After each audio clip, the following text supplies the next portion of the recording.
Now on global issues and challenges. Mr. President, the global community is facing a great number of challenges these days. Israel and Hamas are at war with Iran itching to join the fray. Russian aggression in Ukraine challenges the stability of the Western alliance. The Chinese government threatens Taiwan's independence. The United States is uniquely positioned, and I would argue needed, to play a role in ensuring the peaceful existence of the people of Israel, Gaza, Ukraine, and Taiwan. I believe that most members of this body would agree with me. However, some members on the other side of the aisle, not all, seem to prefer that the U.S. sit on the sidelines, or, in other words, put their heads in the sand as we face these global battles. Some members on the other side of the aisle seem to prefer that Putin, Xi, and Hamas pursue their ambitions unthwarted. I state right here and now that I do not agree with those Republican colleagues. I believe that the United States of America must make a stand against totalitarianism and terrorism. I would hope that everyone would agree with me, but here in the Senate, it seems that some of my Republican colleagues are siding with Putin and placing unrealistic conditions on aid to Ukraine. But, Mr. President, we are not giving up. We are going to keep pushing, and we will succeed. Whether it's aid to Israel, or aid to Ukraine, or aid for Taiwan, or humanitarian aid for the people of Gaza, or keeping the government open, or avoiding default, Republicans must shun doing the thing that some hard-right Republicans want them to do. Take issues that on their own have strong bipartisan support and inject them with toxic provisions that make it impossible to get anything done. That's what happened last week with the House Israel bill. It is what is happening this week with a Senate GOP immigration proposal. At a moment when the world is in crisis, when our friends abroad need our help, when our troops face increased attacks in Iraq and Syria, and with a government shutdown looming over us, this moment calls for bipartisanship. This moment calls for Republicans and Democrats to be realistic and clear-eyed about what we can pass through both chambers on immigration, border, and all other issues. Israel, Ukraine, civilians in Gaza, the Indo-Pacific, all of these things have bipartisan support in both chambers. All of them deal with our national security.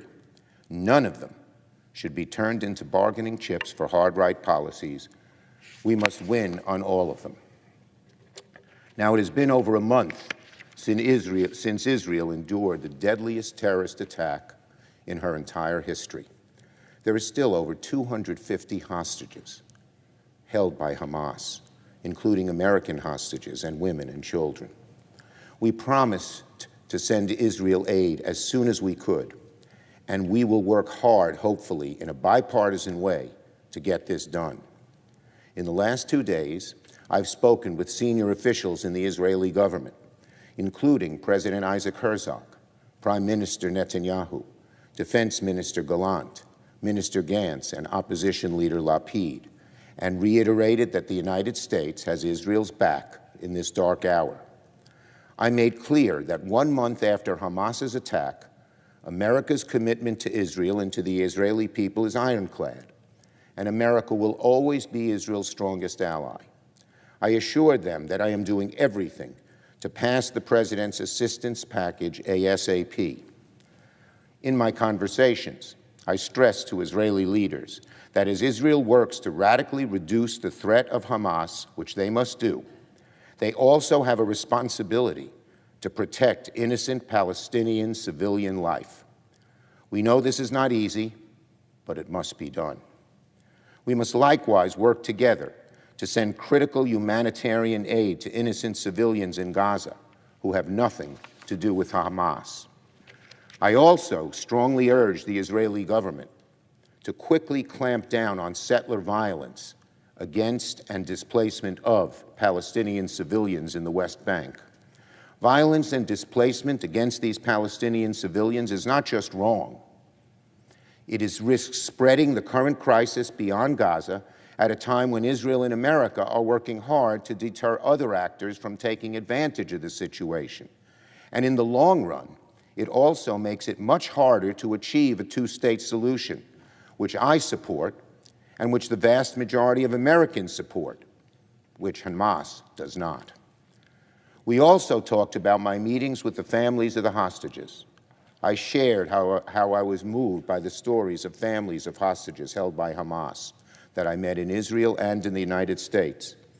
And I discussed the need to locate and secure the release of all hostages held by Hamas through all means possible. Finally, I encouraged Israeli leaders to do all they can to support the Senate's comprehensive package, including robust humanitarian assistance for Gaza, so that innocent civilians who have nothing to do with Hamas can get the food, water, and necessities that they need. At every point during my conversation with Israeli leaders, one idea remained constant. We'll stand strong with Israel. We'll support Israel's right to defend themselves.